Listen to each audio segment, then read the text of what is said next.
जादुई परी की जादुई राखी। पहाड़ों के बीच तालाब के किनारे एक सुंदर गांव था।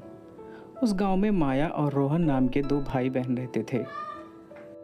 राखी का त्योहार आने वाला है। माया स्वयं से कहती है, राखी का उत्सव नजदीक है। मैं रोहन के लिए एक विशेष राखी देना चाहती हूँ, पर समझ में नहीं आ रहा कि उसे क्या दूं। एक दिन माया बहुत ही परेशान थी और वह अपने घर के बगल वाले बगीचे में एक पेड़ के नीचे बैठी थी। वह सोच रही थी कि वह अपने भाई को एक विशेष राखी कैसे दे सकती है। अचानक उसे एक महिला की रोने की आवाज़ सुनाई दी। माया ने इधर उधर देखा तो पाया एक बूढ़ी औरत ज़मीन पर पड़ी है। उसके पास फलों की एक टोकरी है। माया एक सुंदर दिल वाली लड़की थी।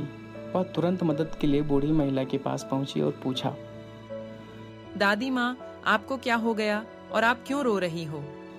बूढ़ी औरत ने उत्तर दिया, मेरा नाम इच्छा है और मैं फलों की टोकरी लेकर जा रही थी, लेकिन अचानक मुझे चक्कर आ गया और मैं यहीं गिर पड़ी।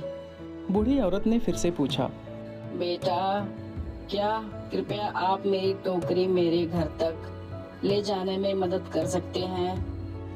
माया ने उत्तर दिया, चिंता मत करो दादी माँ, मैं आपके लिए यह ले चलूंगी।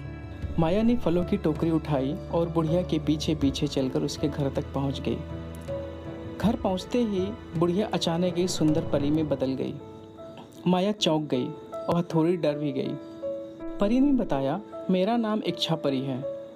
मैं बस तुम्हारी दयालुता की परीक्षा ले रही थी, जिसमें तुम सफल हो गई हो। तुम सचमुच एक सुंदर दिल और दिमाग वाली लड़की हो। माया, मैं तुमसे बहुत खुश हूँ। तुम मुझसे वरदान मांग सकती हो। माया ने कहा, इच्छा परी, कल राखी है और इस राखी पर मैं अपने भाई को एक विशेष उपहार देना चाहती हूँ और मैं यह सोचकर बहुत उदास हो रही हूँ। परी ने कहा, चिंता मत करो माया, यह राखी लो। ये एक जादुई राखी है। यह राखी अटूट है और इसको पहनने वाले को हर प्रकार की दुर्घटना से बचाएगी, उसकी रक्षा करेगी।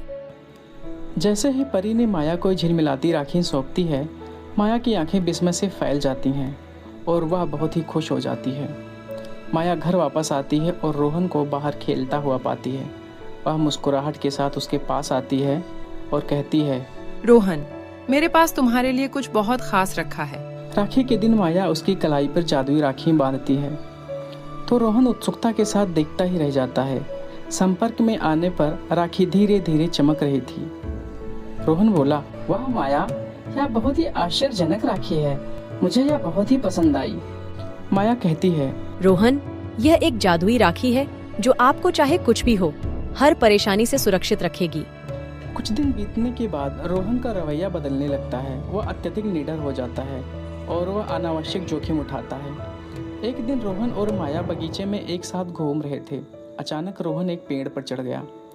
रोहन पेड़ पर चढ़ते हुए कहा, देखो माया, मैं आसमान छू सकता हूँ। माया ने चिंतित होकर कहा, रोहन, सावधान रहो, कहीं तुम गिर ना जाओ। रोहन, खतरा मोल मत लो, तुम तुरंत नीचे उतरो, शाम हो गई है। रोहन माया की बात पर कोई ध्यान नहीं देता और अपने लापरवाह प्रयास जारी रखता है। अचानक रोहन फिसल गया और नीचे गिरने ही वाला था। तभी तुरंत एक रोशनी आई और राखी बड़ी हो गई और रोहन को गिरने से रोक लिया। जैसा कि इच्छा परी ने बताया था, राखी ने रोहन को बचा लिया। माया के जान में जान आई। माया जोर से सांस लेते हुए बोली, रोहन, बहादुर होना महत्वपूर्ण है, लेकिन तुम्हें बुद्धिमान भी होना चाहिए। सच्चा साहस स्मार्ट विकल्प चुनने और जिम्मेदार होने के बारे में है। रोहन बोला, तुम सही हो माया, मैं अपने आपे से बाहर हो गया था, मुझे माफ कर दो। रोहन माया के शब्दों की गहराई समझते हुए सिर हिलाया। इस तरह रोहन को पता चला कि जादुई राखी उसे नुकसान से बचा सकती है, लेकिन यह उसके कार्यों के परिणामों को नहीं रोक सकती। माया के मार्गदर्शन से उन्होंने साहस और ज्ञान के बीच संतुलन पाया। शाम हो रही थी। माया और रोहन घर चले गए। इस घटना के बाद रोहन ने भी कभी ऐसी गलती नहीं की, क्योंकि सच्चा साहस सिर्फ खतरे का सामना करना नहीं है, यह ऐसे विकल्प को चुनना है जो आपकी सुरक्षा और दूसरों की सुरक्षा सुनिश्चित कर सके। Cartoon club TV, please like and subscribe the channel. Cartoon club TV कृपया चैनल को लाइक और सब्सक्राइब करें।